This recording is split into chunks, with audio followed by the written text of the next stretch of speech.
తెలంగాణ ఆంధ్రప్రదేశ్ రెండు రాష్ట్రాలు కూడా ఒక అన్నదమ్ముల భావంతో ఉండేటువంటి రాష్ట్రాలు.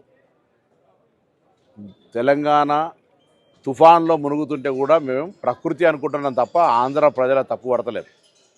ఎక్కడో కోనసీమలో కొబ్బరి చెట్టు ఎండిపోతే ఆంధ్రలో ప్రాతినిధ్యం వహిస్తున్న ఉప ముఖ్యమంత్రి తెలంగాణ వల్ల దృష్టి జరిగిందంటే ఆయన వివేకవంతుడో అవివేకవంతుడో నాకు తెలియదు.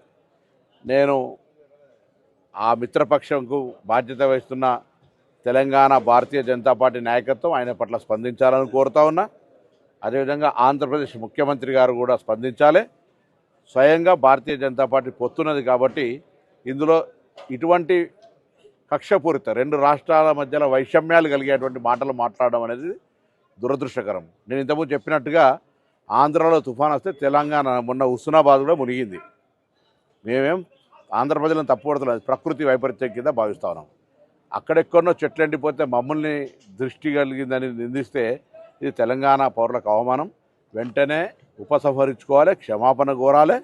భవిష్యత్తులో ఇటువంటి వివక్షపూరిత మాటలు మాట్లాడద్దు, విజ్ఞతగా వ్యవహరించు. ఉప ముఖ్యమంత్రి అయినా ఇంకా సినిమా నటుడు కాదు, కొంత బాధ్యతగా మాట్లాడు నేర్చుకోవాలని చెప్పి నేను ఈ సందర్భంగా కోరుతా ఉన్నా. ఇవాళ తెలంగాణ ఆంధ్ర కలిసి దేశంలో ఉన్నతంగా ఎదగడానికి ప్రయత్నం జరగాలి తప్ప ఇటువంటి వైషమ్యాలను సృష్టించేటువంటి మాటలు మా నుంచి రావు, మీరు మాట్లాడద్దు.